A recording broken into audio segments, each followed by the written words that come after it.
Hello friends, royal chef Sujata ह्या चॅनलमध्ये आपले खूप खूप स्वागत आहे। आज आपण महाशिवरात्री करा हे सोपे उपाय, भोलेनाथ प्रसन्न होऊन करतील सर्व मनोकामना पूर्ण। ते कसे ते आपण ह्या व्हिडिओमध्ये बघणार आहोत। जर आपल्याला रॉयल शेफ सुजाता हे चॅनल आवडले तर सबस्क्राइब करायला विसरू नका। बेल आयकॉनवरती क्लिक करा, लाईक करा, शेअर करा, कॉमेंट सेक्शनमध्ये आपले मत लिहायला विसरू नका। दरवर्षी फाल्गुन मास कृष्ण पक्ष चतुर्थी ह्या तिथीला महाशिवरात्री साजरी करतात। सनातन धर्मामध्ये देवांचे देव महादेव यांची पूजा अर्चा करणे उत्तम मानले जाते। शिवपुराणानुसार माता पार्वती व भगवान शिव यांचा विवाह महाशिवरात्री ह्या दिवशी संपन्न झाला होता। असे म्हणतात की महाशिवरात्रीच्या दिवशी भगवान शिव व माता पार्वती यांची मनोभावे पूजा अर्चा केल्याने रोग दूर होतात व काही सटीक उपाय केल्याने भगवान शिव प्रसन्न होऊन मनोकामना पूर्ण होतात। आता काही आपण उपाय बघूया। रोग बरे होतात। महाशिवरात्रीच्या दिवशी पाण्यामध्ये दूध, मिश्री व काळे तीळ टाकून शिवलिंग अभिषेक करा। अभिषेक करण्यासाठी तांब्याचा कलश सोडून दुसऱ्या कोणत्या सुद्धा कलशाचा उपयोग करा। अभिषेक करताना पूर्व किंवा उत्तर दिशेला तोंड करून ओम जूम सह मंत्र जाप करा।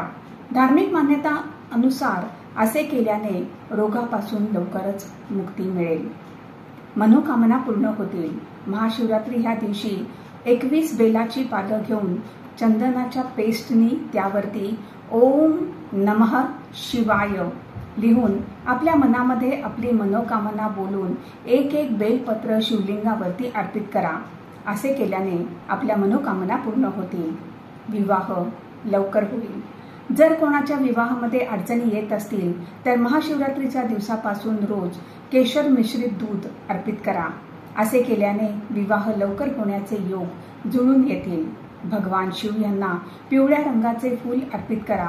त्याचबरोबर शिवलिंगावरती अत्तर अर्पित करा, मानसिक शांती मिळेल। महाशिवरात्रीच्या दिवशी सकाळी लवकर उठून स्नान करून जवळच्या शिवलिंगामध्ये जाऊन भगवान शिव यांना जल अभिषेक करून शुद्ध चंदनाचा लेप लावा।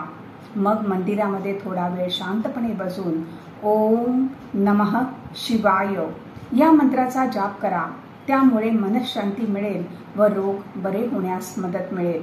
असे नियमित रोज करा।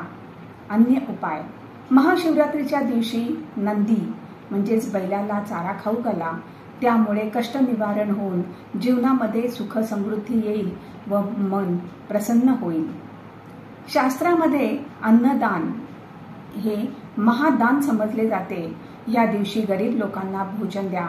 त्यामुळे आपल्या घरामध्ये कधी सुद्धा अन्नाची कमतरता भासणार नाही व त्याचबरोबर पितरांच्या आत्म्याला सुद्धा शांती मिळेल। कार्यामध्ये विघ्न, बाधा, आपसात, कलह व रोग, बिमारी अशा सर्व परेशानी दूर होतील। त्यासाठी घरामध्ये उत्तर पूर्व म्हणजेच ईशान्य या ब्रह्मस्थानावरती रुद्राभिषेक केल्याने शुभ फळे मिळतील। भगवान शिव यांना ओम नमः शिवाय हा मंत्र कोणत्या सुद्धा वेळी आपण सुरू करू शकता। त्यामुळे धार्मिक लाभ व स्वास्थ्य लाभ सुद्धा मिळतात। त्यामुळे आपल्या शरीरातील सर्व इंद्रिय जागी होतात। फ्रेंड्स, जर आपल्याला रॉयल शेफ सुजाता हे चॅनल आवडले तर सबस्क्राइब करायला विसरू नका।